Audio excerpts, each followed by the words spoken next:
আগামীকাল থেকে শুরু হচ্ছে দুদিনব্যাপী ত্রিপুরা বিজনেস কনক্লেভের জমাটি আসর হাপানিয়ার আন্তর্জাতিক মেলা প্রাঙ্গণে বসছে। এই দুদিনব্যাপী বিজনেস কনক্লেভ দেশের বিভিন্ন প্রান্ত থেকে বিদেশের প্রায় 5 শতাধিক শিল্পপতি, ব্যবসায়ী প্রতিষ্ঠানের দিকপালেরা কনক্লেভে উপস্থিত থাকবেন।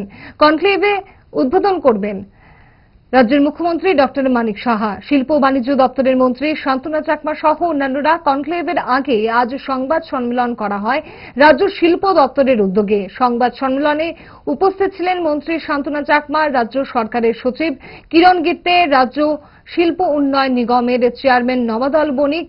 সভায় গেল বছরের কনক্লেভের বেশ কিছু সাফল্যের কথা তুলে ধরেছেন মন্ত্রী শান্তনা চাকমা।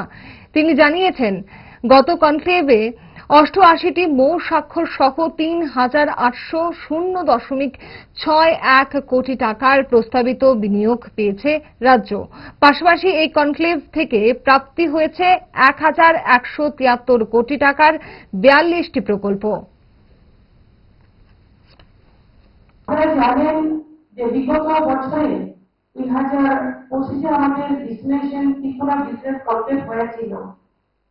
সেই তখনকার সময়ে আমরা আত্মবিশ্বাসী এবং দৃঢ় বিশ্বাসের সাথে আমরা গত বছরে কাজ করেছি এবং সেই থেকে আমরা অনুপ্রাণিত হয়েছি যে বিগত বছরে যে কনক্লেভ হয়েছিল সেখানে আমাদের এমন স্বাক্ষরিত হয়েছে 87টি, যার মধ্যে 3,816.8 কোটি টাকার প্রস্তাবিত বিনিয়োগ আমরা ত্রিপুরাতে পেয়েছি। আরো গুরুত্বপূর্ণ বিষয় হল 1,173 কোটি টাকার প্রস্তাবিত বিনিয়োগ সহ 42টি প্রকল্প ইতিমধ্যে বাস্তবায়নের পর্যায়ে রয়েছে।